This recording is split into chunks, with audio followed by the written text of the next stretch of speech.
究竟是什么样的炸猪排盖饭，竟然也能获得米其林好评与推荐？谁曾想，在日本的闹市街头，几乎没走几步路就能看见一家炸猪排盖饭小店，用酥脆多汁的猪排搭配香喷喷的谷香米饭，就能让无数老饕们垂涎欲滴。在小日子过得还不错的人眼里，宁可3天不吃和牛，也不能1日无猪排。为了能在如此内卷的猪排界里脱颖而出，所有猪排饭店都绞尽脑汁推崇从新，而眼前这家店老板却不走寻常路，所选用的猪排必须要现做现炸的，而且每一块猪排的重量不能低于1公斤。倘若有人点的猪排饭不够分量，老板不但免费附赠1碗，同时还会给你免单。诚实守信的经营理念才能换来好口碑。或许这家小店做出来的猪排饭并没有独特之处，但一定会让你满足大快朵颐的同时，也能满载而归。每天营业时间未到，店门前却早已经排起长长的队伍，不为别的，只想能早点吃到这心心念念的猪排盖饭。然而主厨也在如火如荼地忙碌着，上成鲜嫩的猪里脊，在切成老板认可的5公分厚度之前，都会进行严格的目测对比。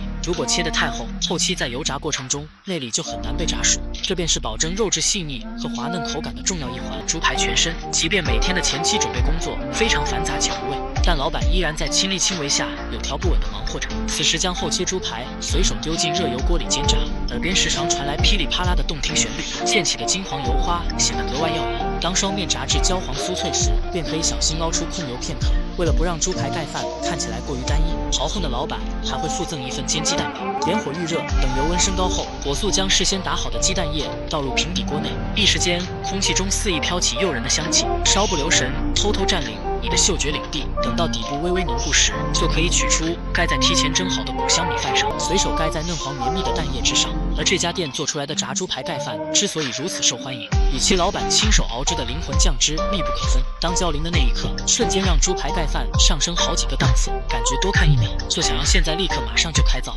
此刻只需再安插一个分装猪排的空碗后，便可以递给有缘人手里独自享用。乍一看满是焦黄一片的视觉冲击，无时无刻不在刺激着你的味蕾。刚入口便能体会到香酥与多汁的双重刺激，分分钟就让舌尖倍感酥麻。倘若觉得意犹未尽，还可以搭配烤至微焦的吐司面包，在其表面涂抹1层蜜酱后，安放1大块焦香酥脆的厚切炸猪排，再根据个人口味随心所欲浇淋咸甜适中的秘制酱汁，最后取出另一片烤面包，将其牢牢盖住。当用刀切开的一瞬间，内心想要大快朵颐的冲动也跟着愈加浓烈，往往还没有细细品味，却早已沉浸在一口接着一口中不愿醒来。小伙伴们，一咬就爆汁的炸猪排盖饭，看馋了吗？记得点赞关注哦。